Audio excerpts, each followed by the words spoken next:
ॐ असतो मा सद्गमय तमसो मा ज्योतिर्गमय मृत्योर्मा अमृतं गमय। ॐ शान्ति शान्ति शान्तिः। शांति मंत्रम बृहदारण्यक उपनिषद ध्यान श्लोकम भगवद्गीता। ओम प्रपन्न पारिजाताय स्तोत्रवेत्रैकपाणये ज्ञानमुद्राय कृष्णाय गीतामृतदुहे नमः। सर्वोपनिषतो गावो दोक्ता गोपालनन्दनः पार्थो वत्सः सुधीर्भोक्ता दुक्तं गीतामृतं महत्। वसुदेवसुतं देवं कंसचाणूरमर्दनं देवकी परमानन्दं कृष्णं वन्दे जगद्गुरुं।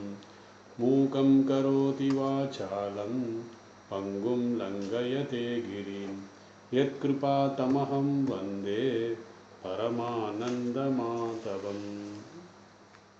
भगवद्गीதை 10வது அத்தியாயம் விபூதி யோகம். இன்றைக்கியோட அந்த அத்தியாயத்தை முடிக்கிறோம். 39, 40, 41, 42 4 ஸ்லோகம் ஒரு 15 மினிட்ஸில் முடிச்சிடலாம். ஏன்னா எல்லாம் கன்சாலிடேட் பண்ணுறாரு. இப்போ சோஃபார் இது வரைக்கும் 10வது அத்தியாயத்தில் என்னென்ன சொன்னாரோ அதை கன்சாலிடேட் பண்ணுறாரு. ஸோ முதல் ஸ்லோகத்தை படிக்கிறேன். இச்சாபி சர்வபூதானாம் பீஜம் ததகம் அர்ஜுனா நாதஸ்தே வினா யஸ்யாம் மயா பூதம் சராச்சரம். அதாவது சிம்பிள் மீனிங் என்னென்னா, அர்ஜுனா எல்லா உயிர்களுக்கும் பீஜம் எதுவோ அது நான்.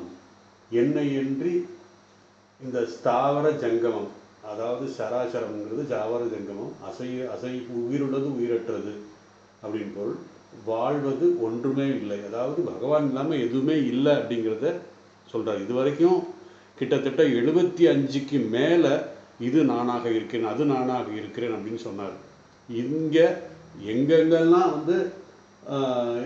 எல்லா இந்த இப்போ நம்ம உலகத்தில் பார்க்கின்ற அனுபவிக்கின்ற வெளிப்பட்ட விஷயங்கள் காரியமாகவும் பகவான் காரணமாகவும் இந்த ஸ்லோகத்தில் சொல்கிறார். ஸோ ஸ்லோகத்தை பார்ப்போம். இந்த ஸ்லோகத்தில் பகவான் பொதுவாக சில விஷயங்கள் எடுத்துக்கொண்டுள்ள இந்த எல்லாம் கன்சாலிடேட் பண்ணுறார். எல்லாமே எப்படியெல்லாம் இது நான் அது நான் ஒன்று ஒன்றா சொல்லிகிட்டே வந்தாரோ, இந்த இடத்துல கன்சாலிடேட் பண்ணி எதெல்லாம் இந்த உலகத்தில் வெளிப்பட்டதோ, நாம் அனுபவிக்கிறோமோ, நாம் கண்ணால் பார்க்கிறோமோ அதெல்லாம் நானாக இருக்கிறேன். அதுக்கான பீஜமாக நான் இருக்கிறேன், காரணமாக நான் இருக்கிறேன். இந்த உலகத்தில் தோன்றுவதெல்லாம் காரியம், நான் காரணம் அப்படின்னு சொல்கிறார். அதாவது எதெல்லாம் தோன்றுகிறதோ அவைகளுக்கு பீஜமாக விதையாக நான் இருக்கிறேன். எவைகளெல்லாம் நாம் பார்க்கிறோமோ அனுபவிக்கிறோமோ அது காரியமாக இருக்கிறது, அவைகளின் காரணமாக நான் இருக்கிறேன். மேலும் சொல்கிறார், நான் இல்லை என்றால் எதுவும் இல்லை, நான் அசைந்தால் அசையும் அகிலமெல்லாம்னு ஒரு பாட்டு நம்ம கேட்டிருக்கோம். அது மாதிரி பகவான் இல்லைன்னா எதுவுமே இல்லை, நானே அனைத்துக்கும் காரணமாக இருக்கிறேன்.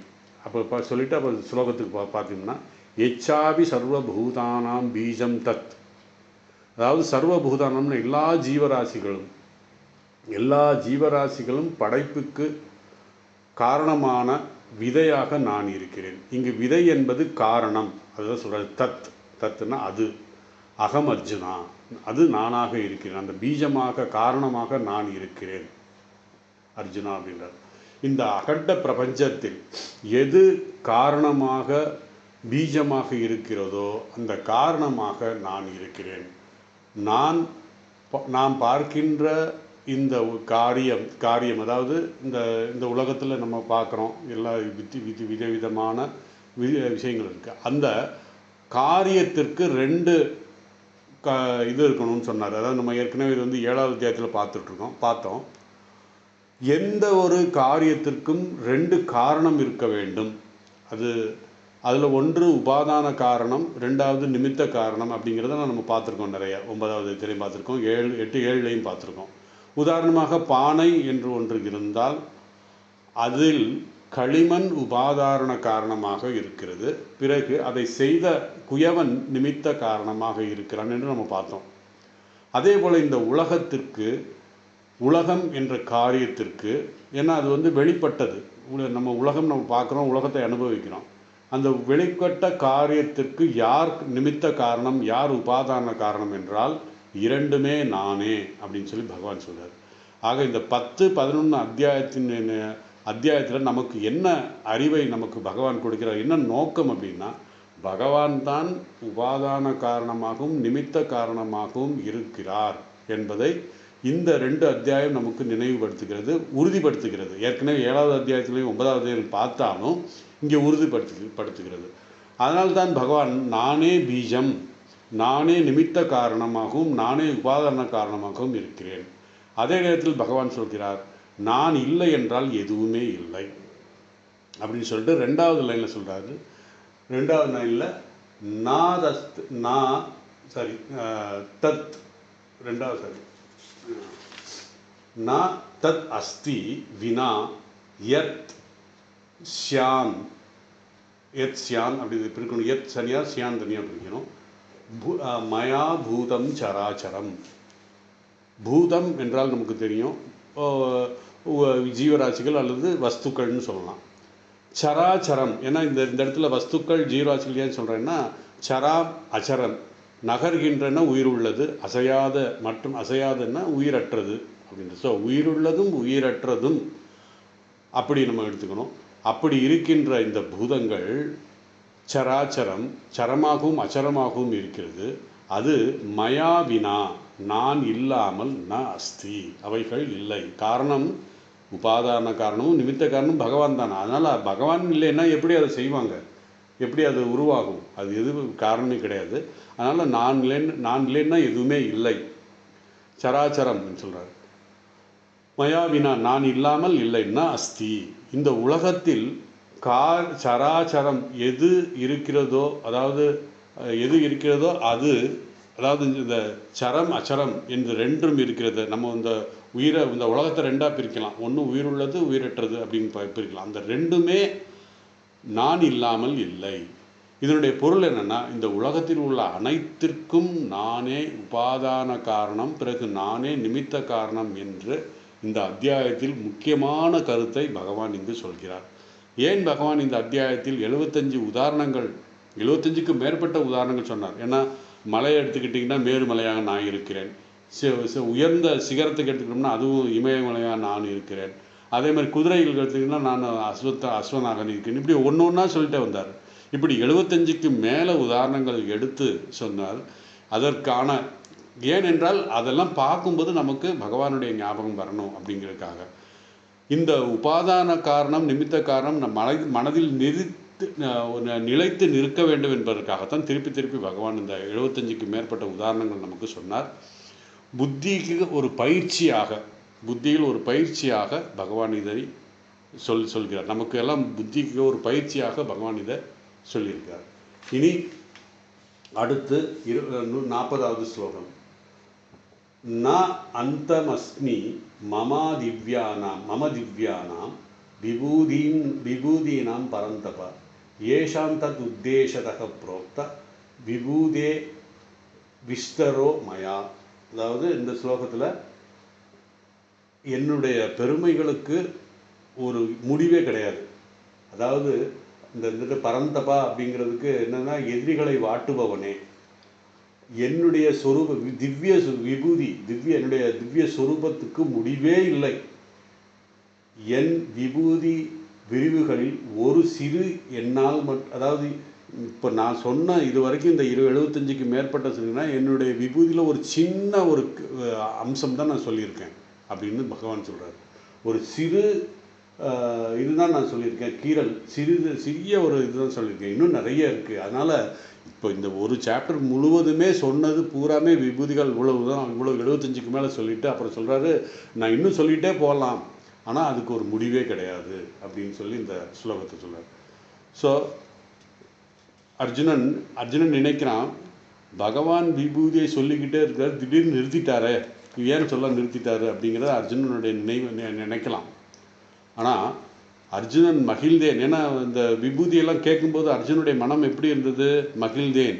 உங்கள் விபூதிகளை கேட்டதற்கு பகவான் நான் மகிழ்ந்தேன் என்று திருப்பி திருப்பி சொல்கிறான்.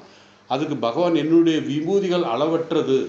ஏன்னா பகவான் நிறுத்திட்டாரே அப்படிங்கிறதுக்காக சொல்கிறாரு. அதுக்கு பகவான் சொல்கிறார், இது அளவற்றது, அதை தொடரலாம், ஆனால் இதற்கு முடிவே இல்லை. என்னுடைய பெருமைகளை எடுத்து விளக்க முடிவு இல்லை, விளக்க முடியாது. காரணம், என்னுடைய பெருமைகள் அனந்தம். அனந்தம்னா எல்லையற்றது, அதாவது இன்ஃபைனைட் அப்படின்னு சொல்கிறோம். இந்த இன்ஃபைனைட் விஷயத்தை ஃபைனைட்ங்கிற மைண்டில் வச்சு நம்ம எப்படி இது பண்ண முடியும்? அதனால தான் சொல்கிறாரு, அது என்னால் இது பண்ண முடியாது. என்னுடைய பெருமைகள் அனைத்து இதுவரை அதாவது என்ன சொல்கிறேன்னா, முடிவே இல்லை, என்னுடைய பெருமைகளை எடுத்து விளக்க முடியாது. காரணம், என்னுடைய பெருமைகளுக்கு அனந்தம். பிறகு ஏன் இதுவரை சொன்னீர்கள் என்று அர்ஜுனன் கேட்குறான். ஏனென்றால் உதாரணம் கிட்டத்தட்ட 75க்கு மேலே உதாரணங்கள் சொல்லியிருக்காரு. என்னுடைய பெருமைகளை பார்க்கும் பொழுது அதற்கு எத்தனை தான் எதைத்தான் பார்க்குறது? நம்ம எதை பார்த்தாலும் அதுக்கு ஒரு உதாரணம் இருக்குது. அதனால் இதுக்கு எண்டே கிடையாது அப்படின்னு சொல்லிட்டு இது ஸ்லோகத்தை பார்க்குற அடுத்து, நான் அந்தமஸ்மி என்றால் என்னுடைய பெருமைக்கு முடிவே இல்லை. எதற்கு என்றால் மம திவ்ய விபூதினாம், என்னுடைய மேலான பெருமைகளுக்கு, என்னுடைய மேலான விபூதிகளுக்கு. இங்கு திவ்யம் என்றால் இயற்கையான சொரூபம், செயற்கையாக இல்லை. பகவானுடைய இயற்கையான சொரூபத்தை தான் சொல்லிட்டு இருக்காரு. அதுக்கு ஒரு முடிவே இல்லை. மேலும் என்னுடைய பெருமைகளுக்கு விபூதிகளுக்கு முடிவே இல்லை. ஹே பரந்தபா, அர்ஜுனன் இங்கே பரந்தபான்னு சொல்கிறார். பிறகு ஏஷதத் உத்தேசதக புரோக்த விபூதி விஸ்தரோமயா, அதாவது ஏஷன்னா இந்த அத்தியாயத்தில் சொன்ன விபூதிகள், விஸ்தரக விளக்கம், இந்த 10வது அத்தியாயத்தில் வந்த விளக்கம் எதை பற்றியது என்றால் விபூதி. விபூதே என்று சொன்னார். என்னுடைய பெருமைகளை பற்றிய விளக்கம். எதற்காக? உதாரணத்திற்காக நான் சொன்னேன். ஏன்னா எங்கெங்கே நீ ஒரு பெருமையை பார்க்குறியோ அது யாருடையதுன்னா என்னுடைய இது. மயா புரோக்தம்னா என்னால் உபதேசிக்கப்பட்ட. பகவான் என்னுடைய பெருமைகளை, விபூதிகளை எல்லையே இல்லை. நான் சில உதாரணங்கள் உனக்கு புரிய வைப்பதற்காக நான் சொன்னேன். உன்னுடைய சிந்தனைக்காகவும், அதாவது நீ தியானத்திற்காகவும் உன்னுடைய சிந்தனைக்காகவும் சிலவற்றை உனக்கு நான் சொன்னேன். மீதி உள்ளதை நீயே பார்த்து கொள்ள வேண்டும். எப்படி எங்கெங்கே பெருமைகள் பார்க்குறோமோ, நான் ஒரு சில உதாரணம்லாம் சொல்லியிருக்கேன். அப்புறம் நீ எங்கெங்கே பெருமைகளை பார்க்குறியோ அதெல்லாம் நானாகத்தான் இருக்கிறேன் என்பதை நீ கற்பனை செய்து கொள் அப்படின்னு சொல்லி பகவான் இங்கே சொல்கிறார். ஏன்னா உதாரணம், நம்ம ஸ்கூலில் கணக்கு டீச்சர் என்ன பண்ணுவாங்க, ஒரு இது போட்டுருவாங்க, ஒரு சம் போட்டுட்டு இது மாதிரி தான் மற்றதெல்லாம் பண்ணணும் அப்படின்னு சொல்லி. அப்போ நம்ம என்ன பண்ணணும், அந்த சம் எப்படி பண்ணியிருக்காரோ அது மாதிரி அதுக்கு ஏற்ற மாதிரி நம்மளும் அது பண்ணணும். அதே போல் இப்போ நம்ம டிரைவிங் கற்றுக்க போகிறோம்னு வச்சுக்கோங்க. டிரைவிங்கில் என்ன சொன்னாலும் ஒரு சில குறிப்பிட்ட டிராஃபிக்கில் எப்படி வண்டி ஓட்டணுங்கிறத அந்த இன்ஸ்ட்ரக்டர் நமக்கு சொல்லுவார். டிரைவிங் இன்ஸ்ட்ரக்டர் சொல்லுவார். அப்புறம் நம்ம ப்ராக்டிக்கலாக நாங்கள் அங்கே போகும்போது நம்ம பார்க்குறத எப்படி நம்ம ட்ரைவ் பண்ணணும், எப்படி அந்த டிராஃபிக்கில் எப்படி போகணுங்கிறத நம்ம தான் இது பண்ணணும். அது மாதிரி இந்த உதாரணங்கள் உனக்கு ஏன் நான் சொன்னேன் என்றால், நீ இந்த மாதிரி நான் சொன்ன மாதிரி எங்கெல்லாம் பெருமையை பார்க்கலாம் அங்கே என்னை ஞாபகப்படுத்தி கொள்ள வேண்டும். அது பகவானுடைய வெளிப்பாடு தான் அப்படிங்கிற ஒரு விஷயத்தை புரிந்து கொள்ள வேண்டும் என்பதற்காக இப்படி நான் சொன்னேன். உதாரணங்கள் வைத்து நான் உனக்கு சொன்னேன் என்று. உண்மையில் அது என்னுடைய உண்மையான சொரூபம். ஏதாவது உண்மையான சொரூபம் என்ன, அது செயற்கையாக இல்லை, இயற்கையாகவே அந்த பெருமைகள் என்னை சார்ந்தது அப்படின்னு சொல்லி விபூதிகளை முடிச்சிட்டார் பகவான். அதுக்கப்புறம் 41வது ஸ்லோகம். 41வது ஸ்லோகம். யத்யத் விபூதிமத் சத்வம் ஸ்ரீமத் உர்ஜிதமேவா தத்தத்யேவ அவகச்சத்வம் மமா தேஜோ அம்ச பவம் அப்படின்னு சொல்கிறார். அதாவது இதுதான் இங்கே தான் கன்சாலிடேட் பண்ணுறாரு. அதாவது மகிமைகளை, அழகுகளை, வலிவு உடையது எதுவோ அதெல்லாம் என்னுடைய ஒரு அம்சம், என்னுடைய பெருமைகள், ஒரு பகுதி, என்னுடைய ஒரு பகுதியிலிருந்து உண்டானவை என்று நீ அறிக. அதாவது இப்போ இவ்வளோ சொல்ல 75 இது சொன்னேன்னா அது என்னன்னா ஒரு சின்ன ஒரு கீறல் மாதிரி தான் உனக்கு சொன்னேனே தவிர இன்னும் சொல்லதற்கு நிறைய இருக்குது. ஸோ இப்போ நான் உனக்கு சும்மா சொன்னது ஒரு ட்ரையல் மாதிரி தான் நான் சொல்லியிருக்கேன் அப்படின்னு சொல்லி பகவான் சொல்கிறார். 41 ஸ்லோகத்தை பார்த்தால் நமக்கு புரியும். ஒரு உபாயம் கொடுக்குறார், ஒரு வழி நமக்கு சொல்கிறார். என்ன சொல்கிறாருன்னா, என்ன சொல்கிறாருன்னா, இதெல்லாம் வந்து எத்யத் விபூதி மத் சத்வம், இது ஒரு முக்கியமான ஸ்லோகம். இது நம்முடைய மனதில் வைத்துக்கொள்ள வேண்டியது. ஏனென்றால் இது வந்து இந்த சம் மாதிரி, இந்த ஃபார்முலா மாதிரி. நம்ம எத்யத் விபூதி மத் சத்வம், எங்கெல்லாம் ஒரு அசாதாரணமான ஒரு விஷயத்தை பார்க்குறோமோ அங்கெல்லாம் பகவானுடைய தெய்வீகத்தன்மை வெளிப்பட்டிருக்குங்கிறத நம்ம புரிஞ்சுக்கணுங்கிறதுக்காகத்தான் இதை சொல்லியிருக்கார். ஸோ இந்த அத்தியாயத்தில் பகவான் என்னென்ன சொன்னாரோ, எதை விபூதியை எதையும் அந்த விபூதியாக நம் மனதிலே தொடர வேண்டும். அதாவது எங்கே இதெல்லாம் பெருமையை பார்க்குறோமோ, ஒரு விஷயம் அசாதாரணமான விஷயங்கள் பார்க்குறோமோ, ஒரு தெய்வீகமான விஷயம் பார்க்குறோமோ அங்கெல்லாம் பகவான் இருக்கிறார். அதற்காக ஒரு வழி ஒன்று சொல்கிறார். இங்கு பகவான் பொதுவாக இந்த உலகத்தில் எந்தெந்த இடத்தில் பெருமைகளை பார்க்கிறாயோ அது என்னுடைய பெருமைகள் என்று புரிந்து கொள் அர்ஜுனா. இது பொதுப்படையாக நமக்கும் சொல்கிறார், ஒரு ஜென்ரல் ஸ்டேட்மெண்ட் இது. அப்போது எத் என்னால் எந்த வஸ்து, எந்த ஜீவராசிகளில் விபூதி என்னால் பெருமையுடன் கூடியதாக இருக்கிறதோ, சத்துவம் என்றால் உயிரினங்கள்னு இந்த இடத்துல பொருள். எந்தெந்த உயிரினங்களில் அல்லது எந்தெந்த வஸ்துக்களின் பெருமையாக இருக்கிறதோ, ஸ்ரீமத் செல்வத்துடன் இருக்கிறதோ, செழிப்புடன் இருக்கிறதோ, அந்த செழிப்புடன் இருக்கின்ற அந்த உர்ஜிதம் என்றால் சக்தியுடன் இருக்கிறதோ, அதாவது செல்வ செழிப்போடு இருக்கிறது, அறிவுபூர்வமாக இருக்கிறது, சக்தியுடன் இருக்கிறது என்றால் எவையெல்லாம் பெருமையுடன் செல்வத்துடன் இங்கு இருக்கிறதோ, அதாவது செல்வம்ங்கிறது இந்த இடத்துல நம்ம வந்து இது மட்டும் கிடையாது, பணம் காசு கிடையாது, அறிவு செல்வம், அறிவு கூர்மை, ஞாபக சக்தி, இவையெல்லாம் தான் செல்வம் அப்படின்னு சொல்கிறோம். அப்படி ஒரு விசேஷமான ஸ்ரீமத் உர்ஜிதமேவ அப்படின்ற இல்லையா, அந்த ஸ்ரீமத்துனா செல்வம் அப்படி இருக்கின்ற. அதே மாதிரி சக்தின்னு சொன்னார். சக்தின்னா உர்ஜிதம்ங்கிறது சக்தி. அந்த சக்தி பெருமையோடு எது இருக்கிறதோ அவையெல்லாம் நான் தான் என்று புரிந்து கொள். அது எப்படின்னா, தேஜ அம்ச பவ, என்னுடைய சக்தியின் ஒரு அம்சமாக தெரிந்து கொள். இந்த உலகத்தில் நாம் எந்த பெருமைகளை பார்த்து அவைகள் எல்லாம் என்னுடைய தேஜஸ், அதாவது என்னுடைய சக்தி, என்னுடைய அம்சமாக நீ பார்க்க வேண்டும் அர்ஜுனா அப்படின்னு சொல்ற.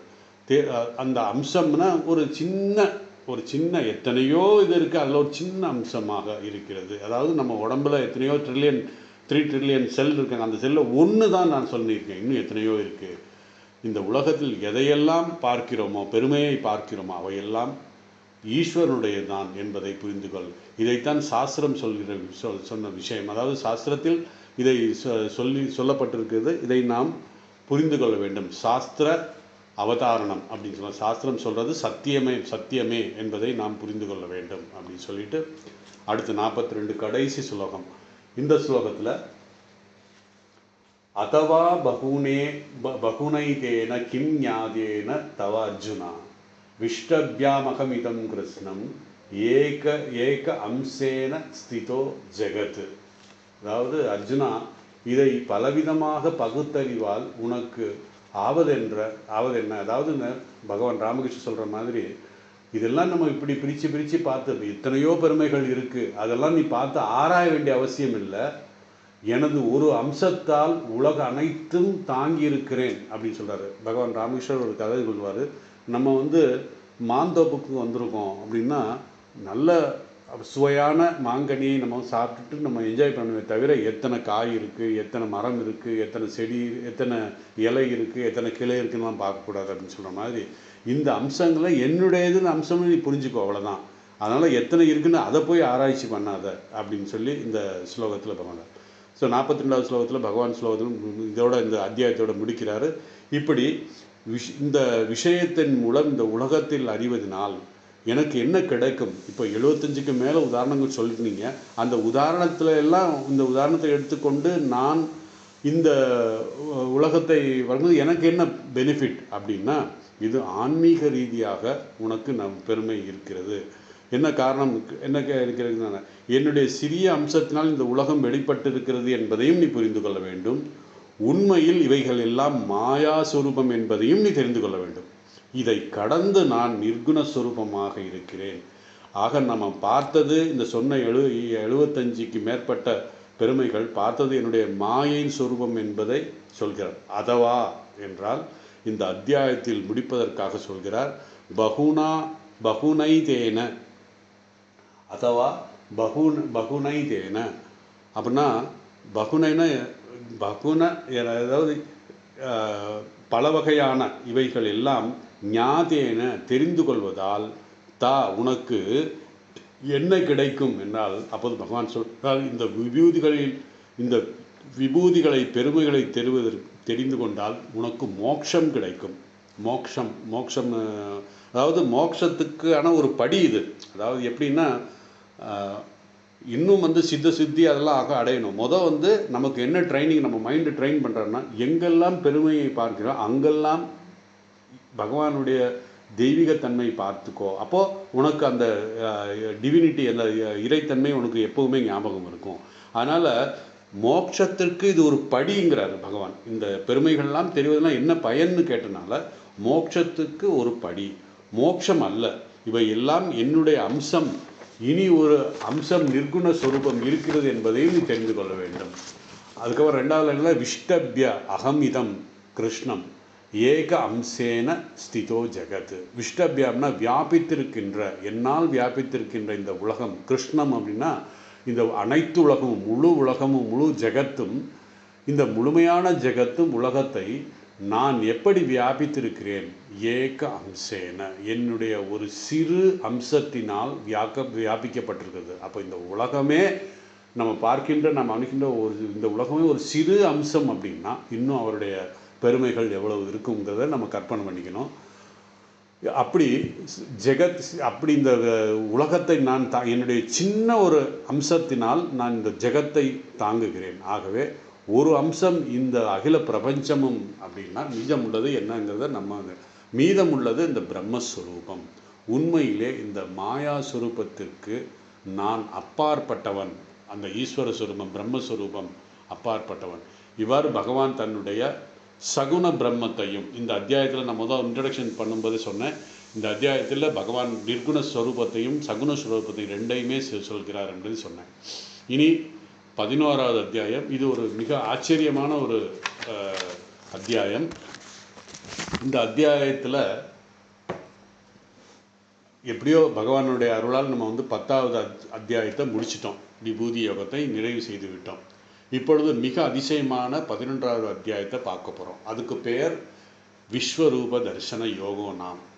அதுக்கு முன்னாடி நம்ம 10வது அத்தியாயத்தில் அந்த 10வது அத்தியாயத்தில் என்ன சொல்கிற, கடைசி முடிக்கும்போது ஓம் இதி ஸ்ரீமத்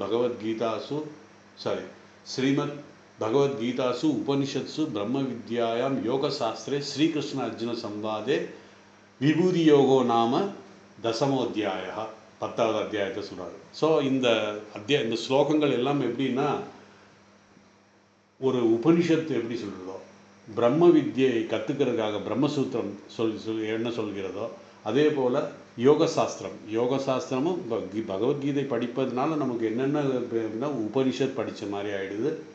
அதே மாதிரி பிரம்ம வித்யானா நான் யார் என்று தெரிந்து கொள்ளக்கூடிய அந்த மிக உயர்ந்த வித்யை தெரிந்து கொள்கிற மாதிரி ஆகிடுது. யோகசாஸ்திரம், பதஞ்சலி சொல்கிற மாதிரி யோகசாஸ்திரம்னு சொல்லுவாங்க. இதெல்லாம் இந்த கீதையில் அடங்கி இருக்கிறது அப்படிங்கிறது சொல்லிக்கிட்டாரு. இனி 11வது அத்தியாயத்தில் பார்ப்போம். அர்ஜுனன் மேலும் பலருக்கு இந்த 10வது அத்தியாயத்தினால நமக்கு என்னன்னா, அர்ஜுனனை போல உள்ள நமக்கு பலருக்கும் பகவானுடைய அருள் பெற்ற, அதாவது இறைவன் பிரபஞ்ச வடிவத்தில் இந்த உலகத்தில் எது எது முக்கியத்துவம், எது எது விசேஷமாக இருக்கிறது அதெல்லாம் நான் என்று ஒரு அவேர்னஸ் நமக்கு கொடுக்குறாரு. நமக்கு தியானம் பண்ணுறதுக்கு எங்கே திறந்த வெளியில் போனால் கங்கையை பார்த்தோம்னா கங்கையை தியானம் பண்ணலாம், மலையை பார்த்தா மலையை தியானம் பண்ணலாம். அதே மாதிரி ஒரு சிறந்த சான்றோர் ஒருத்தர் இருக்காருன்னா, அல்லது சாதாரணமான ஒருத்தர் அசாதாரணமான காரியங்கள் செய்தால் அவரை நம்ம வணங்கலாம். காரணம் அந்த பர்சனாலிட்டிக்காக வணங்கலை, அதில் உள்ள தெய்வீகத்தன்மைக்காகத்தான் வணங்குறோம். அந்த மாதிரி பகவான் பல இந்த பிரபஞ்ச வடிவத்தில் நான் இருக்கிறேன் என்பதை சுருக்கமாக ஒரு 75க்கு மேலே உள்ள பெருமைகளை சொல்லி 10வது அத்தியாயம். ஏன் இந்த 10வது அத்தியாயம், அதாவது 11வது அத்தியாயத்துக்கும் 10வது அத்தியாயத்துக்கும் என்ன தொடர்பு, அதோட முக்கியத்துவம் என்ன? 11வது அத்தியாயத்தில் முக்கியத்துவம் என்ன, ஏன் இந்த 11வது அத்தியாயம் நமக்கு சொல்கிறார், அப்புறம் 10க்கும் 11க்கும் உள்ள தொடர்பு என்ன அப்படிங்கிறத இந்த நம்ம இதில் பார்க்க போகிறோம். இந்த 11வது அத்தியாயத்தில் பார்க்க போகிறோம். அதுக்கு அதாவது இன்ட்ரோடக்ஷன் இதெல்லாம் நம்ம இது பண்ண போகிறோம். மேலும் இங்கே 41வது ஸ்லோகத்தில் பகவான் சொன்னார், என்ன சொன்னார், யத் விபூதி மத் சத்வம் ஸ்ரீமத் உஜ்ஜிதமேவ தத்தத் ததேவ யத் விபூதி மத் சத்வம் தேஜோ அம்சம் வா தத்ததேவ அவகச்சத்வம் மமா தேஜோ அம்ச சம்பவம் அப்படின்னு சொல்லி சொன்னார். அதாவது எங்கு மகத்தான ஆற்றல் வெளிப்பட்டு இருக்கிறதோ, எது மனித குலத்திற்கு நன்மையையும் உயர்வையும் அளிக்கிறதோ அங்கு நான் இருக்கிறேன் என்பதை புரிந்து கொள்ள அர்ஜுனா.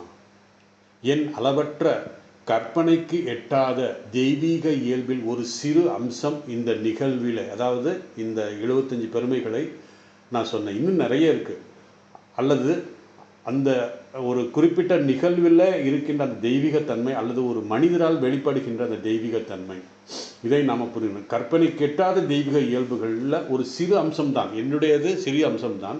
அந்த சிறு அம்சம் எப்படி எங்கே பார்க்கணும்னா, சில நிகழ்வுகள் அல்லது மனிதர்களால் வெளிப்படுகின்ற அசாதாரணமாக வெளிப்படுகின்ற விஷயங்களை நம்ம தெரிஞ்சுக்கணும். மேலும் 10வது அத்தியாயத்தில் பகவான் தனது சிறப்பான விபூதிகளை பற்றி 75க்கு விளக்கம் பார்த்தோம் நம்ம. அதனால் நாம் எங்கு மகத்துவம் கண்டாலும் அதற்கு நாம் வணக்கம் செலுத்த வேண்டும், ஒரு நமஸ்காரம் பண்ண வேண்டும். நாம் நேரிலே காணாவிட்டாலும், அதாவது நேரில் அதை பார்க்கலைன்னாலும், ஒரு சிறந்த விஞ்ஞானியோ அல்லது ஒரு இசைக்கலைஞரோ அல்லது ஒரு சாதாரண மனிதன் ஒரு அசாதாரண ஒன்றை செய்திருந்தால் அந்த மனிதர் மூலமாக அந்த தெய்வீகத்தன்மை வெளிப்பட்டதாக சங்கல்பம், அதாவது தெய்வீகத்தன்மை தெய்வீக சங்கல்பமே என்பதை நாம் உணர்ந்து கொள்ள வேண்டும். ஒரு நிகழ்வாக இருந்தாலும் சரி, உதாரணமாக இப்போ சுனாமி வந்தது, அதே மாதிரி நிலநடுக்கம், இப்போ பெருசுனாமி நடந்தது, அதே போல் இந்த கொரோனா, இந்த மாதிரிலாம் ஒரு நிகழ்வு நடக்குது. இவையெல்லாம் இறைவன் சித்தத்திலேயே தெய்வீக அன்னையின் விருப்பத்தினாலே நிகழ்ந்தது அப்படின்னு சொல்லி நம்ம எடுத்துக்கணும். அப்போ தான் நம்ம இது பண்ண முடியும். எனவே மகத்தான மனிதர்களிடம் மட்டுமல்ல, நாம் சாதாரணமானவர்களுடைய மனிதர்களும் இறைவன் இருக்கிறான் என்பதை அவர்களுக்கும் நாம் வணக்க வேண்டும். என்னன்னா பகவானுடைய ஐடியானா, இந்த 75க்கு மேற்பட்ட பெருமைகள் சொல்லதுக்கு காரணம் என்னென்னா, நம்முடைய மனம் படிப்படியாக விரிவடைந்து ஆன்மீக அகம் தத்துவமசி அப்படிங்கிறத புரிஞ்சுக்கணுங்கிறதுக்காக தான் இப்படி சொல்கிறது, ஒவ்வொன்றா சொல்லிக்கிட்டே போகிறாங்க. மேலும் நம்முடைய சாத்துர்வர்ணம் மயா சிஷ்டா குணகர்ம விவாகசான்னு சொல்லி பகவான் 4வது அத்தியாயத்தில் சொன்னார். 4 வர்ணங்கள் நம்முடைய சமூகத்தில் இருக்குது. ஆனால் பகவான் சொல்கிறாரு 4 வர்ணங்கள் எப்படின்னா குண கர்ம விபாகத்தினால தான் பிரித்தேன் அப்படின்னு சொல்லி சொல்கிறாரு. ஆனால் நம்ம என்ன பண்ணிட்டோம்னா, அவன் கீழ் ஜாதிக்காரனா அவனுக்கு முத்திரை குத்தி அந்த குணகர்மம் நல்ல குணம் உள்ளவனாக இருந்தாலும் நீ இந்த குடும்பத்தில் இந்த ஜாதியில் பிறந்தனால நீ கீழானவன் தான் அப்படின்னு சொல்லி நம்ம தவறான ஒரு இது வச்சுருக்கோம். அதை எதுக்கு சொல்கிறாருன்னா, அந்த நம்ம சொன்ன அந்த கீழான ஜாதியிலே பிறந்தவர் கூட பெரிய பக்தர்களாக இருக்கிறார்கள். நம்ம அதுக்கு பல உதாரணங்கள் இருக்குது. நம்முடைய ஆழ்வார்களை எடுத்துக்கலாம், சரி, நாயன்மார்கள், நிறைய பேர் அதில் கீழ் ஜாதியில் சேர்ந்தவர்கள் மிக உயர்ந்த பக்தி காரணமாக அவர்கள் மேலே வந்திருக்காங்க. அதனால் நம்முடைய இந்த தவறான போக்கை மாற்றிக்கொள்ள வேண்டும். அதில் நிறைய உதாரணங்கள் இருக்குது. அது தவறான போக்கை மாற்றிக்கொள்ள வேண்டும் கருத்தை சொல்லார். அவர்களை நாம் வணங்க வேண்டும். ஆன்மீக வாழ்க்கையில் முன்னேறுவதற்கான வழி அதுவே, வேறு வழி இல்லை. பல முனிவர்கள், பல சாதுக்கள் மற்றும் பக்தர்கள் இந்த அத்தியாயத்தின் மூலமாக, ஏதாவது இந்த 10-11 அத்தியாயத்தின் மூலமாக சிறந்த சாதனை, அதாவது ஆன்மீக சாதனையாக கருதுகிறார்கள் அப்படின்னு சொல்கிறார். இப்போது 11வது அத்தியாயத்தில் சொல்ல போகுது. இது அந்த 11வது அத்தியாயத்துக்கு போகிறதுக்கு முன்னாடி 10வது அத்தியாயத்தில் சாராம்சம் சுருக்கமாக நம்ம நினைவு கூறுவோம்.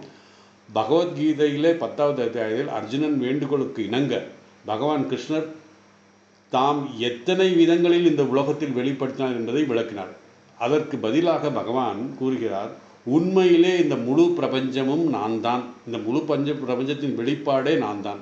அதனால்தான் சாதாரண மனிதர்களையும் சாலையோரத்திலே இருக்கின்ற செடி கொடிகளை பார்த்து அதில் மலர்கள் இல்லை என்றால், அழகு இல்லை என்றால், அது இறைவனுடைய வெளிப்பாடு என்று நாம் நினைப்பது கடினம் நமக்கு. ஏன்னா இதெல்லாம் ஒன்றுமே இல்லைன்ற மாதிரி அசால்ட்டாக நம்புவோம். ஆனால் அழகான தாமரை, மனம் வீசும் ரோஜா, மல்லிகைப்பூ, இந்த மாதிரியெல்லாம் பிரம்மாண்டமான இதெல்லாம் பார்த்த உடனே அது இறைவனுடைய வெளிப்பாடு, இறைவனுடைய அற்புதம் ஒன்றை நாம் காணும்போது அந்த மகத்துவத்தை கண்டு நாம் வியக்கிறோம். இந்த மகத்துவத்தை இறைவனோடு தொடர்பு படுத்தி கொள்ள வேண்டும். ஆனால் மகத்துவம் மட்டுமே இறைவன் என்று பொருள் அல்ல. அனைத்தும் மகத்துவம் உள்ளதும் மகத்துவம் அற்றதும் இறைவனுடையது தான் என்பதை நாம் உணர வேண்டும். அதுதான் இந்த அத்தியாயத்தினுடைய முக்கிய கருத்து. அனைத்தும் இறைவனே. அதனால தான் சொன்னேன் நான், இந்த பிரபஞ்சத்தின் வெளிப்பாடே பகவான் தான். அதனால் இந்த பிரபஞ்சத்தில் இருக்கிற நல்லதும் கெட்டது எல்லாமே பகவான் தான். இந்த உண்மை, இந்த இறைவனே என்பதை, இந்த பிரபஞ்சம் அனைத்தும் இறைவனே என்ற உண்மையான கருத்தாகும் இந்த அத்தியாயத்தில். நாம் முன்பே கூறியபடி 10வது அத்தியாயத்தில் 75க்கும் மேற்பட்ட விதிகள் பகவான் கிருஷ்ணனால் விளக்கப்பட்டது. இந்த 11வது அத்தியாயத்தில் முக்கியத்துவம் என்னென்னா, அந்த இறைவனை தியானிக்கவே இதெல்லாம் சொல்லியிருக்காரு அப்படின்னா, இதன் மூலம் நாம் மெதுவாக நம்முடைய உலகம் முழுவதும் இறைவனாக காண ஆன்மீக பார்வை வளர்த்து கொள்ள வேண்டும். அதுக்கு தான் இந்த 11வது அத்தியாயம் விஸ்வரூப தரிசனம். அதாவது உலகத்தை தெய்வீகமாக காணுதல் அல்லது தெய்வீகமாக்குதல் என்பது தான் இந்த 11வது அத்தியாயத்தினுடைய நோக்கம். 10வது அத்தியாயத்தில் அதனால தான் முன்னுரை அங்கே வந்தது. இயல்பாக நாம் சில சிறப்பான பொருட்களை தொடங்க வேண்டும். அதை தான் 10வது அத்தியாயத்தில் நம்ம பண்ணோம். பின்னர் அந்த இறை பார்வை நம்ம படிப்படியாக விரிவுபடுத்த வேண்டும். இறுதியில் உலகில் அனைத்தும் இறைவனுடைய வெளிப்பாடு என்பதை நாம் உணர வேண்டும். இதற்கான ஒரு அழகான உதாரணம் இருக்குது நம்முடைய உபனிஷத்தில், தைத்தரிய உபனிஷத்தில். மாத்ரு தேவு பவ, பித்ரு தேவு பவ, ஆச்சாரிய தேவு பவ, அதிதி தேவு பவ. பாருங்கள், குழந்தையாக பிறந்து நமக்கு தாயுடன் தொடர்பு ரொம்ப நம்ம க்ளோஸாக இருக்கிறதுனே தாய். அந்த தாயை தெய்வமாக பார்ப்பது.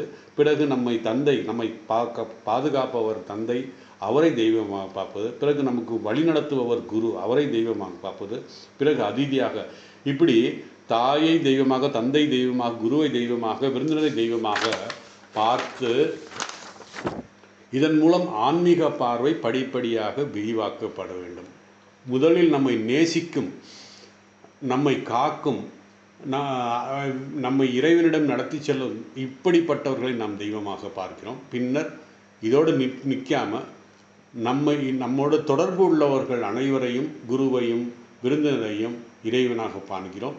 அங்கேயே நின்று விடக்கூடாது. இந்த பார்வை உலகளவிலே, அதாவது உலகில் உள்ள அனைத்திற்கும் விரிவடைய வேண்டும். இப்படி தொடங்கிட்டு அதுக்கப்புறம் அப்படி விரிவடையணும். அதனால தான் இந்த 10வது அத்தியாயம், அதோடைய தொடர்ச்சி 11வது அத்தியாயம். அதாவது இதுக்கு ஒரு உதாரணம் சொல்லணும்னா, எப்படி நம்மனா பகவான் ராமகிருஷ்ணனுடைய பக்தை கோபாலயர்மா, இது கதை ஏற்கனவே நான் சொல்லியிருக்கேன். இருந்தாலும் இந்த இடத்துல இது ஒரு கரெக்டாக இருக்குது. பகவான் ராமகிருஷ்ணன் மிக சிறந்த பெண் பக்தை யாருன்னா அந்த கோபாலயர்மா. அவள் சிறு வயதிலே விதவையானாள். ஜபத்தில் மிகுந்த ஈடுபாடு கொண்டிருந்தார். அவரது இஷ்ட தெய்வமே குழந்தை கோபாலன், பாலகோபாலன். அதாவது தவழும் கோபாலன், தான் நடந்து வருவார் இல்லையா, அது சின்ன குட்டி கோபாலன். 30 ஆண்டு காலம், அதாவது 33 ஆண்டு காலத்துக்கு மேலாக அவர் இடையிறாத ஒரு நாள் கூட விடாமல் மிகுந்த நிஷ்டையுடன் தனது அன்பிற்குரிய கோபாலனுடைய நாமத்தை ஜபம் செய்வாள்.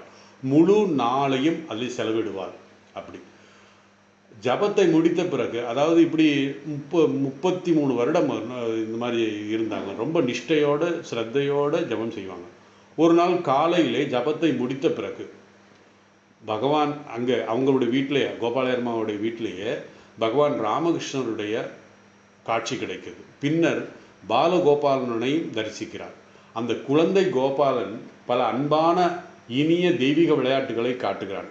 அவரது மனம் வெளி உலகத்திலே முற்றிலும் மாறிவிட்டது, அதாவது மறந்து விட்டது. அந்த அம்மா கோபாலனுடைய தெய்வீக லீலைகள்லாம் பார்த்து மறந்துடுச்சு. இப்படி விடிந்தவுடன் அந்த அம்மா நேர தட்சிணேஸ்வரத்துக்கு ஓடுறாங்க. என்னடா விசித்திரமாக இந்த நேரத்தில் எனக்கு பகவான் ராமகிருஷ்ணனுடைய காட்சி, அதே நேரத்தில் இந்த பாலகோபாலனுடைய காட்சி கிடைத்ததே என்று சொல்லி என்ன பைத்திய மாதிரி பிடித்து அன்னைக்கு காலையில் விடிஞ்ச உடனே தட்சிணேஸ்வரத்துக்கு ஓடினான். அங்கே போனால் ஸ்ரீ ராமகிருஷ்ணர் உடலில் அப்போ அவர் இருக்கார் அங்கே தட்சிணத்தில் நகபத்தில் இருக்கார். தட்சிண அந்த ராமகிருஷ்ணனுடைய உடலிலே அந்த பாலகோபாலன் உள்ளே சென்று வெளியே வருகிறான். அப்போ என்ன சொல்கிறாரு, இதுலேருந்து நமக்கு என்ன தெரியுது? ஆச்சரியமடைந்த அவர் பார்த்தார். இதன் மூலம் பகவான் நமக்கு என்ன சொல்றேன்னா, நான் கற்பனையான ஒரு உருவம் மட்டுமல்ல. ஏன்னா ஜபம் பண்ணும்போது பாலகோபாலன் ஒரு கற்பனை சொல்லி செஞ்சுருக்காங்க அந்த அம்மா. கற்பனையான உருவம் மட்டுமல்ல, இந்த உயிருள்ள ராமகிருஷ்ணரே நான் அப்படின்னு சொல்கிற மாதிரி அந்த ஒரு விழிப்புணர்வு வந்திருக்கு அந்த அம்மாவுக்கு. ராமகிருஷ்ணர் அதை உறுதிப்படுத்தினார். அதுக்கப்புறம் அவர் சொல்கிறாரு, ராமகிருஷ்ணன் எல்லாமே நான் தான். அதை சொல்கிறேன் உறுதிப்படுத்துவதற்காக யார் ராமராக இருந்தாரோ, யார் கிருஷ்ணராக இருந்தாரோ, இப்போ நான் ராமகிருஷ்ணராக மனித குலத்தில் நலனுக்காக வந்திருக்கிறேன் என்று அவதரிக்கிறேன் என்று சொல்லியிருக்காரு. ஸோ இதுலேருந்து என்னென்ன புரியுது? பகவான் கிருஷ்ணர் ராமகிருஷ்ணருடைய உடலிலே இந்த பாலகோபாலன் உள்ளே போகிறான், வெளியே வரான். அந்த மாதிரி நானும் அவனும் ஒன்றேங்கிற சொல்கிறதுக்காக தான் இதை சொல்கிறார். அப்புறம் சில நாட்களுக்கு பிறகு இந்த பாலகோபாலன், அதாவது இந்த கோபாலயர்மாவுடைய இஷ்ட தெய்வமான பாலகோபாலன் ராமகிருஷ்ணனுடைய முக்கியமான சீடர்களுடைய உடலிலே சென்று போய் வருகிறார். உள்ளே போகிறார், வெளியே வரார். ஸோ இப்படி இப்போ பண்ண உடனே என்ன நினைச்சு, ராமகிருஷ்ணரோட அதுக்கப்புறம் அவருடைய முக்கியமான சீடர்கள் உடலில் சென்று வந்ததால் அதன் மூலமாக அவர்களும் என்னுடைய வடிவங்களே என்பதை நாம் புரிந்து கொள்ள வேண்டும் என்பதை உணர்ந்தார். யார்? இந்த கோபாலயர்மா. ஸோ ராமகிருஷ்ணன், அதுக்கப்புறம் அவருடைய சீடர்கள்.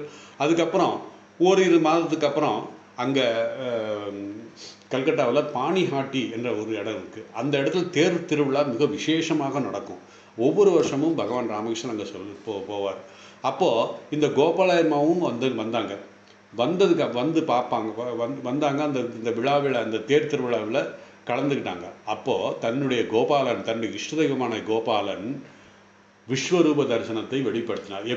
எப்படின்னா, அன்றைய தினம் வந்த பக்தர்கள், பக்தி அற்றவர்கள், உயிருள்ளவர்கள், உயிரற்றவர்கள், தேர் பூஜாரி, இசைக்கலைஞர்கள், பாடகர்கள், தேர் இழுப்பவர்கள், தரிசனம் செய்ய வந்த மக்கள்கள் எல்லோருடைய இடத்திலும் உள்ளே பகவான் கிருஷ்ணர் பாலகோபாலன் போயிட்டு வர்றார்.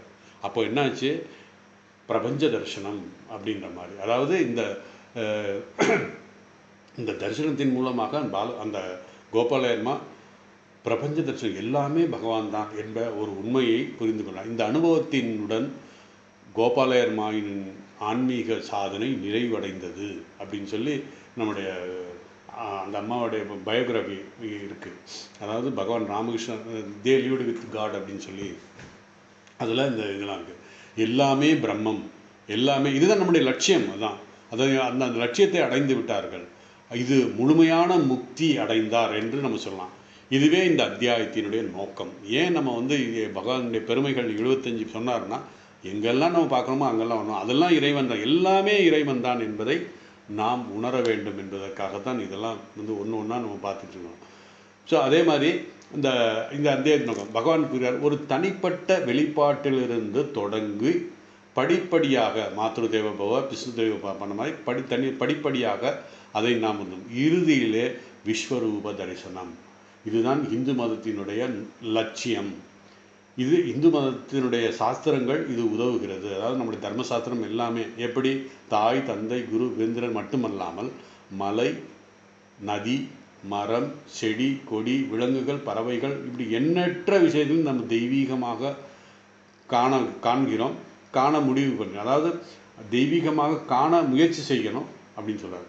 ஏன்னா பகவான் சொன்னார், பாம்பாகிய நாகமும் இறைவன் தான், இமயமலையும் நான் தான், மேருமலையும் நான் தான். இப்படியெல்லாம் நம்ம 10வது அத்தியாயத்தில் நம்ம பார்த்துட்டோம். இங்கே இந்த மாதிரி ஒரு விஸ்வரூப தரிசனம் அப்படின்னா, பகவான் கிருஷ்ணர் பகவத்கீதையில் இந்த விஸ்வரூப தரிசனம் காமிக்கிறார். இது விஸ்வரூப தரிசனம் பகவான் கிருஷ்ணர் மட்டுமா என்னன்னா, எல்லா அவதார புருஷர்களும் விஸ்வரூப தரிசனை காமிக்கிறார். ஏன்னா மனித வாழ்க்கையின் லட்சியம் இறைவனை அடைவது. எந்தெந்த அவதாரம் வந்துகிறோ அந்தந்த யுகத்தில் அந்தந்த பக்தர்கள் மட்டும் கிடையாது, அந்த ஜீவராசிகளுக்கு ஒரு உபாயமாக, ஒரு வழியாக விஸ்வரூப தரிசனம் காமிக்கிறார். அதனால் இது கிருஷ்ண விஸ்வரூப தரிசனம், கிருஷ்ணரினுடைய விஸ்வ தரிசனம், ராமரனுடைய விஸ்வ தரிசனம், ராமகிருஷ்ணனுடைய விஸ்வ தரிசனம் சொல்லக்கூடாது. அது சரியான வார்த்தை அல்ல. ஏன்னா தெய்வீகமான பரமாத்மாவின் விஸ்வரூபம், அதாவது நிர்குண பிரம்மனினுடைய விஸ்வரூபம் அப்படின்னு தான் நம்ம எடுத்துக்கணும். விஸ்வரூபம் என்று சொன்ன உடனே ஒரு குறிப்பிட்ட நாம ரூபத்தை எல்லை தாண்டியதாக, அதாவது நம்ம ரூபம் அப்படின்னா இவ்வளவுதான் இப்படித்தான் அப்படிங்கிறத நம்ம கற்பனை பண்ணணும். அந்த எல்லையை தாண்டி இருக்கின்ற ரூபம் என்பதை நம் மனதில் வைத்துக்கொள்ள வேண்டும். அதாவது எல்லையற்ற வரம்பற்ற அகண்ட அந்த ரூபம் அப்படின்னா நம்ம ரூபம்னே சொல்லக்கூடாது, இருந்தாலும் இந்த வார்த்தை நம்ம இங்கே யூஸ் பண்ணுறோம். ஆகவே ராமராக இருந்தாலும் கிருஷ்ணராக இருந்தாலும் புத்தராக இருந்தாலும் அந்த விஸ்வரூப தரிசனம் அப்படிங்கிறது அதனுடைய அனுபவம் ஒன்று தான் அப்படின்ற மாதிரி. அதாவது இந்த தரிசனம் வந்துருச்சுன்னா எல்லாம் அகம் பிரம்மாஸ்மி, நானே அவன் அப்படிங்கிறத தெரிஞ்சிடும் அப்படிங்கிறது சொல்லலாம். அர்ஜுனனுக்கு விஸ்வசூசனம் அருளப்பட்டது நமக்கு தெரியும், பகவத்கீதையில் 11வது அத்தியாயத்தில் வருது. இது அது ஒரு முறை நிகழ்ந்ததா அப்படின்னா மகாபாரதத்திலே மட்டும் 3 இடத்துல விஸ்வரூப தரிசனம் காமிக்கிறார் பகவான். நம்ம இந்த 11வது அத்தியாயத்தில் மட்டும்தான் பார்க்குறோம் ஆனால் மகாபாரதத்தில் இருக்குது. அதே மாதிரி பாகவதத்துலேயும் இருக்குது. உண்மையிலே 3 முறை இந்த விஸ்வரூப தரிசனம் மகாபாரதத்தில் வருது. அது நம்ம பின்னாடி பார்க்கலாம். சுருக்கமாக இருந்தால் மகாபாரதத்தில் மொத்தம் 3 முறை விஸ்வரூப தரிசனம் நிகழ்த்துகிறது. பகவத்கீதையில் அர்ஜுனனுக்கு விவரிக்கிறார். அதாவது அர்ஜுனனுக்கு அந்த தரிசனம் காமிக்கிறார். அதை சஞ்சயன் நமக்கு விளக்கி 11வது அத்தியாயம் கொடுத்துருக்கிறார். அதை பற்றி நம்ம பார்ப்போம். அதை பற்றி தான் நம்ம இந்த ஸ்லோகத்தில் பார்க்க போகிறோம். பின்னர் கிருஷ்ணர் சமாதான தூதுவராக எங்கே வந்தார்? அஸ்னாபுரத்துக்கு வந்தார். துரியோதனன் அங்கே இருக்கின்ற சபையில் இருக்கிறவர்களுக்கெல்லாம் அந்த விஸ்வரூபம் தரிசனம் காமிச்சார். அங்கே ஏன் காமிச்சார் அப்படின்னா துரியோதனனுடைய அகங்காரத்தினால பகவானை அடக்க வேண்டும், வந்த தூதுவனை கொல்ல வேண்டும் அப்படின்று அந்த அந்த அந்த நினைப்போடு அவரை அடக்க வேண்டும் என்று நினைத்தார்கள். அதை முறியடிப்பதற்காக பகவான் விஸ்வரூப தரிசனத்தை காமிக்கிறார். அந்த விஸ்வரூப தரிசனத்தை பார்த்து சபையில் இருந்தவர்கள், அதே போல் துரியோதன் துச்சாதனெல்லாம் பயந்தார்கள். அவர்கள் தம்மை விட சிறியவனாக நினைத்தார்கள். ஆனால் பகவானுடைய விஸ்வரூபத்தை பார்த்து அவர்களெல்லாம் சிறியவர்களாகிட்டார்கள். அதாவது பகவான் இந்த விஸ்வரூபத்திலிருந்து என்ன காமிச்சார்னா, என்னால் எதுவும் செய்ய முடியும், ஆனால் உங்களால் எதுவும் எனக்கு செய்ய முடியாது அப்படிங்கிற அந்த பிரம்மஸ்வரூபத்தை காமித்தார் என்பதுதான் ஒரு கருத்து. ஆக இந்த விஸ்வரூப தரிசனம் என்பது ஒரு தடவை மட்டும் கிடையாது, 3 தடவை காமிக்கிறேன்னு சொல்றாரு. 3வதையும் நம்ம பார்க்க போகிறோம். அதாவது பாகவத்திலே 3 முறை இருக்கிறது. அதே இப்போ இந்த 3வது மகாபாரதத்தில் 3வது எங்கே வருது அப்படின்னு நம்ம பின்னாடி பார்ப்போம். இப்போ பாகவதத்தில் எங்கே காமிச்சார், விஸ்வரூபத்தில் எங்கே காமிச்சார் அப்படிங்கிற ஒரு கேள்வி வருது. பாகவத்தில் 2 முறை, யசோதாவுக்கே 2 முறை காமிக்கிறார். அதுக்கப்புறம் இன்னொரு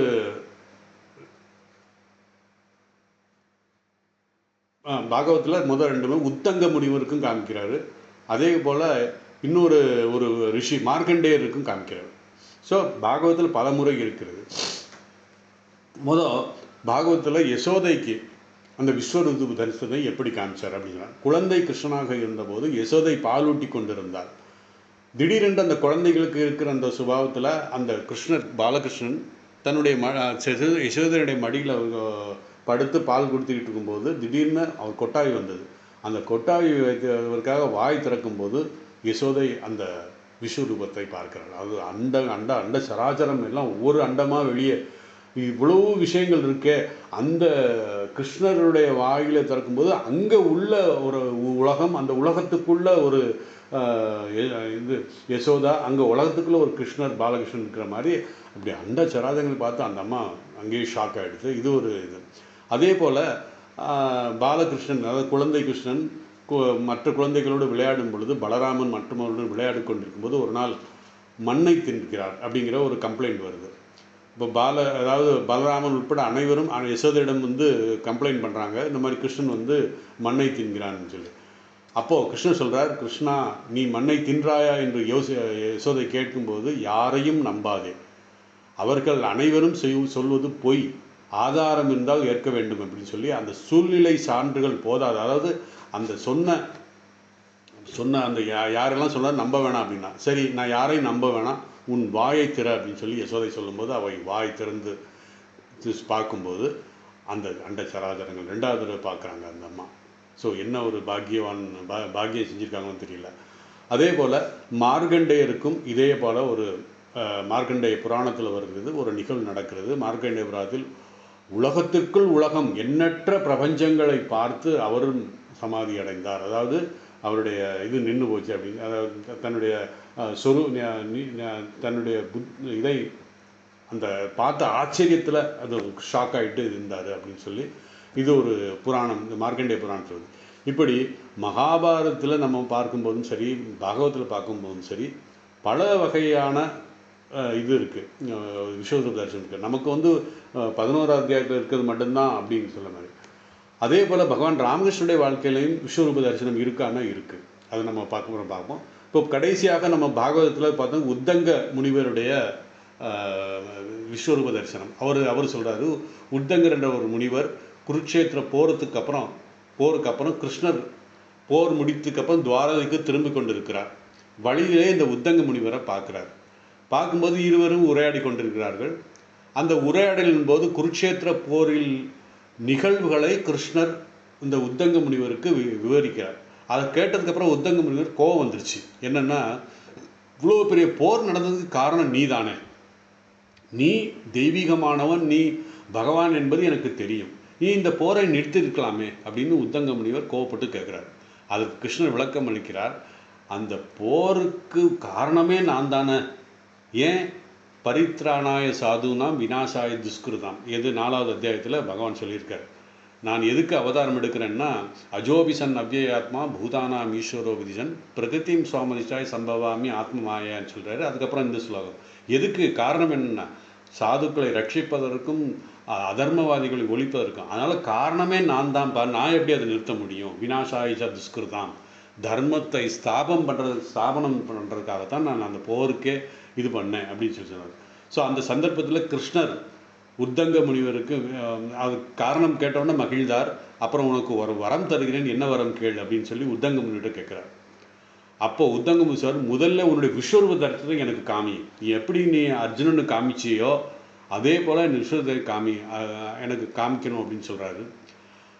அப்போது பகவான் வந்து விஸ்வரூபத்தை அருள்கிறார்.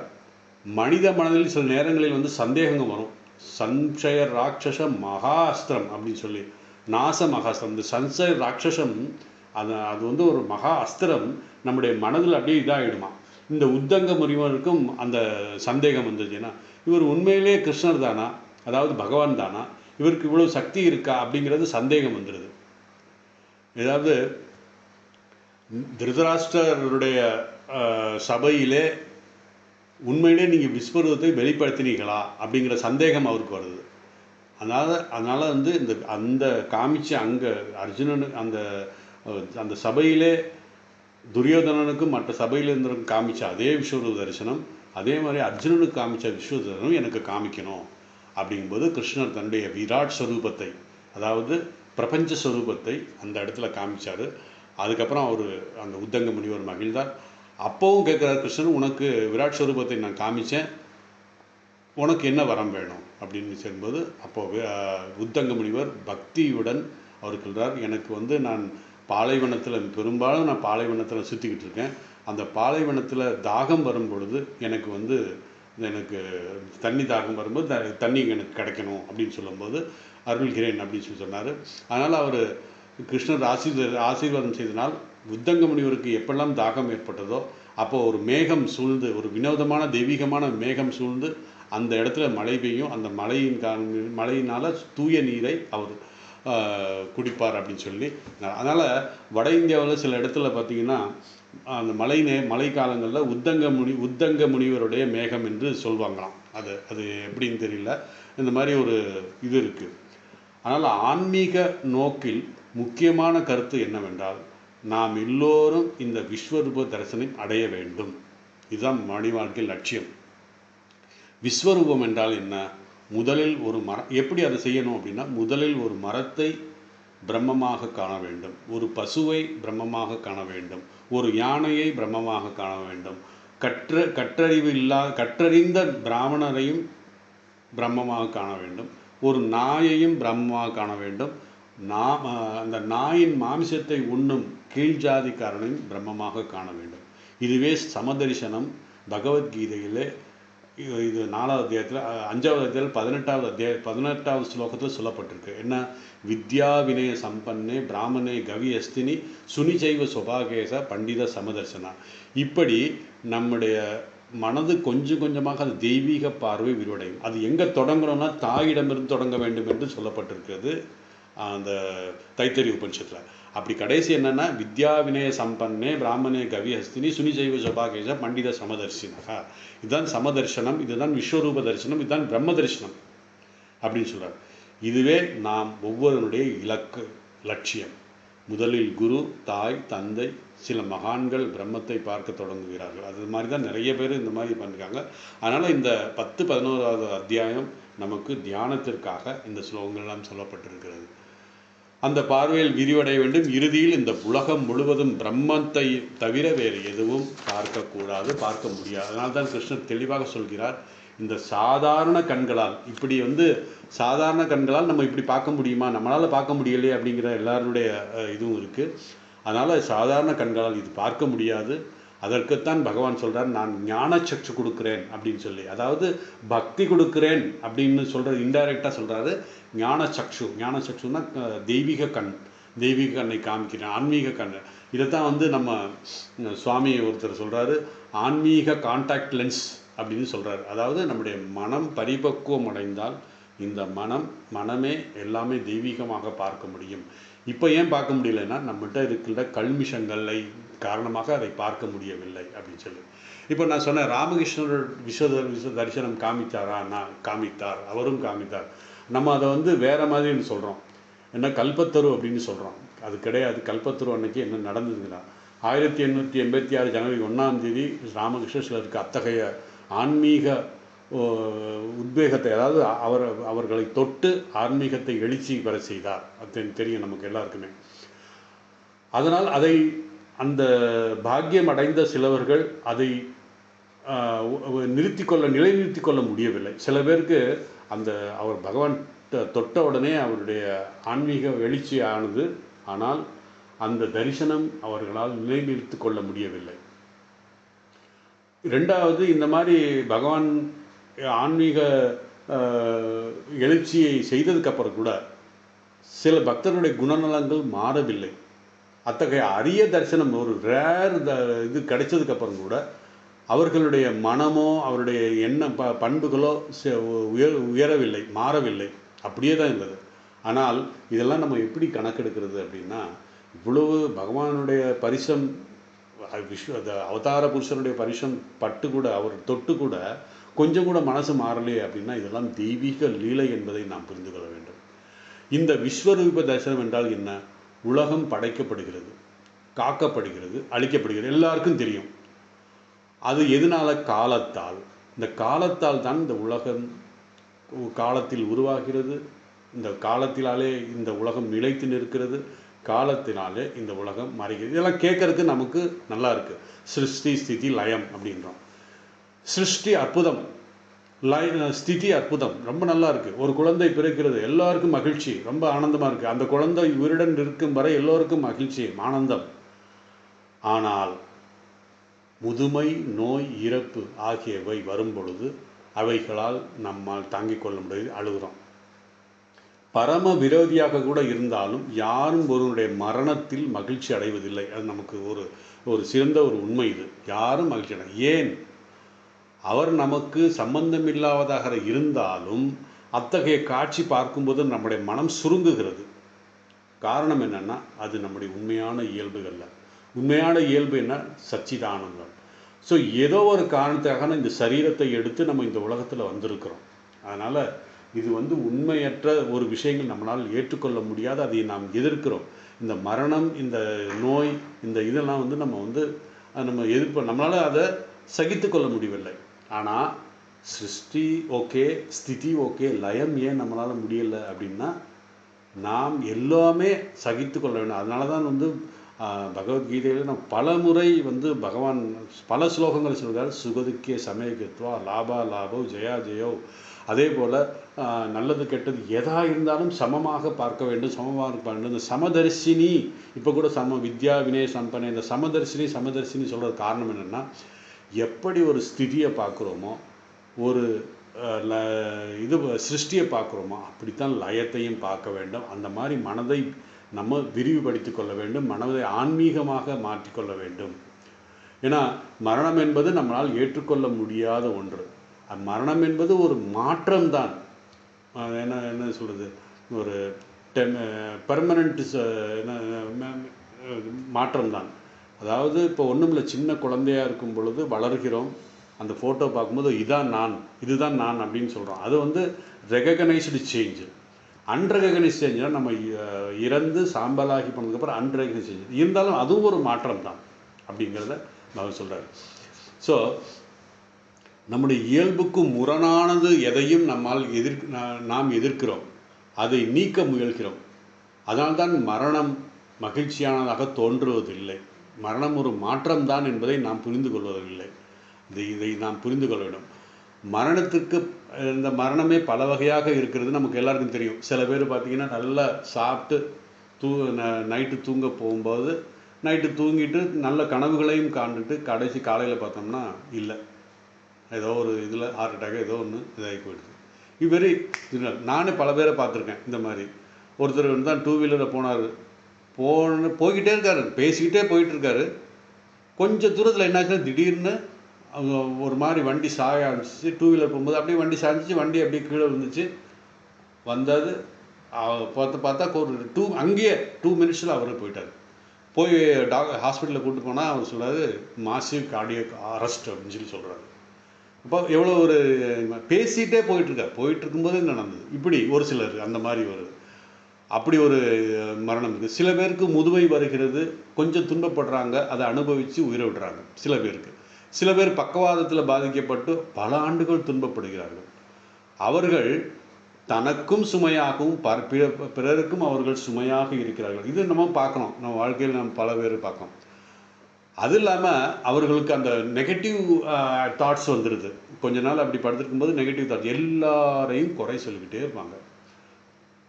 சோர்வு இல்லாமல் நமக்கு சேவை செய்பவர்களை கூட குறை சொல்ல ஆரம்பித்து ஒரு பெரிய சுமையாக மாறிவிடுது.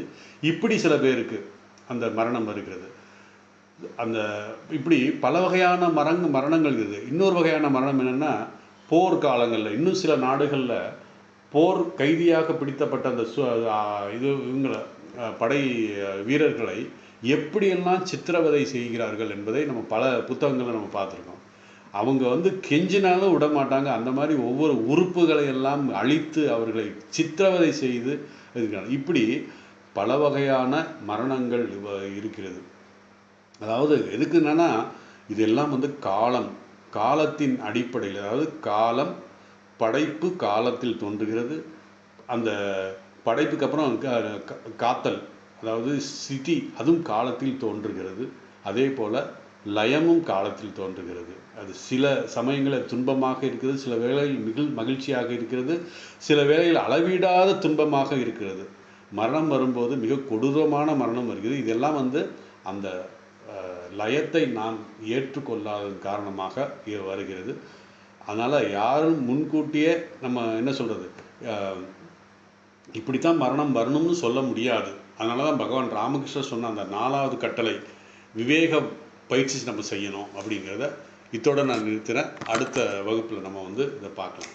அதாவது இந்த விஸ்வரூப தரிசனத்தில் ஏன் இவ்வளவு நான் விளக்கமாக வரேன்னா, இந்த அத்தியாயத்தில் 52 ஸ்லோகங்கள் இருக்குது. அந்த 52 ஸ்லோகங்களும் நம்ம இதை இன்ட்ரோடக்ஷன் பார்த்துட்டோம்னா ஈஸியாக நம்மளால் புரிந்து கொள்ள முடியும் என்பதற்காக அடுத்த வகுப்பில் நம்ம இந்த இன்ட்ரோடக்ஷன். ஓம் வசுதேவ சுதம் தேவம் பஞ்சசானூரமர்த்தனம் தேவகி பரமானந்தம் கிருஷ்ணம் வந்தே ஜகத்குரும்.